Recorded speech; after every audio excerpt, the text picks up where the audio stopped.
这就是福建历史上重要的文化中心，也是福建最早建县的古邑之一——福建建瓯。从浦城关前村离开后，一路骑行了100多公里，来到了建瓯。我现在所在位置呢是在福建的建瓯，这也是我单车旅行去体验福建特色的第2站。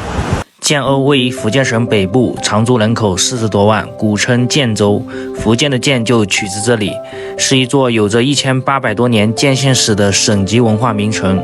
这里山多水多，盛产竹笋、茶叶、追荔等，是中国竹子之乡、追荔之乡，还有豆浆粉、光饼、大肠果、板鸭等特色美食。好了，朋友们，来到建瓯呢，必须得去品尝一下这边的特色早餐，走吧。尝尝这边的特色早餐豆浆粉，哇，这么多人吗？豆浆和粉搭配，说实话，这种搭配头一次见，据说至少有100多年历史了，吃起来感觉很奇妙。当地人还喜欢加入红曲酒一起吃，我吃不惯就尝了个原味的。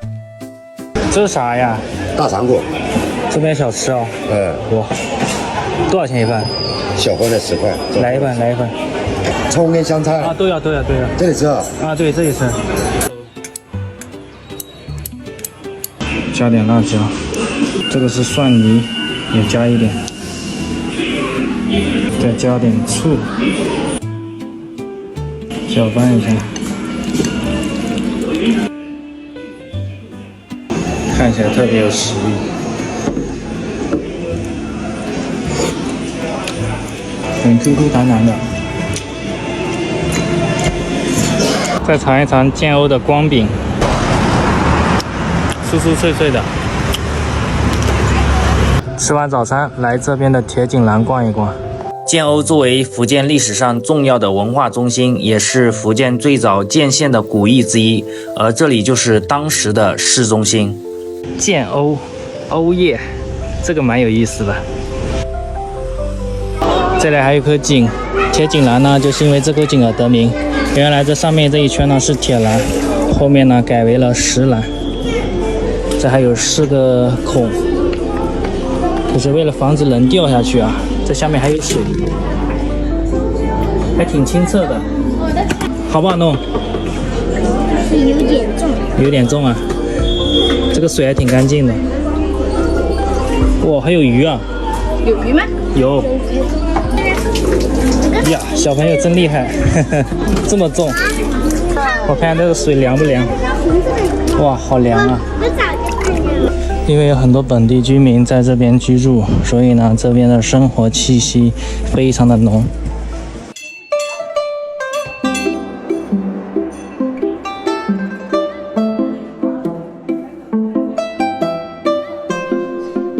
总兵府。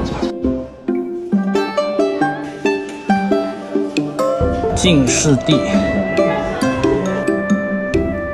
建州味道，板鸭、笋肉片春盘、高汤粉丸、大肠炒光饼。建瓯也被称之为中国竹子之乡，这些都是竹制品。建安展，这个做工非常的漂亮。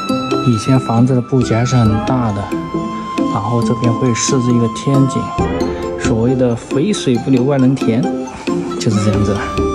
建栗、建瓯大米、建瓯玉米，这个是水果玉米，坡田建瓯大米，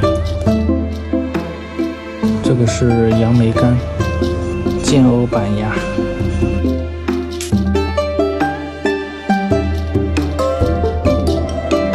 后面还有一个小院子，练夫人祠，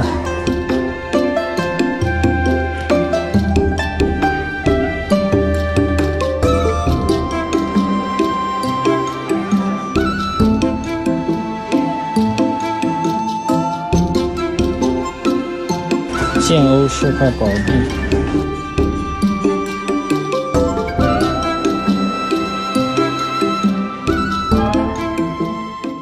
现在呢，去这边的北京湖看一看。这个就是北京湖，哇，好漂亮啊，像画一样，太美了。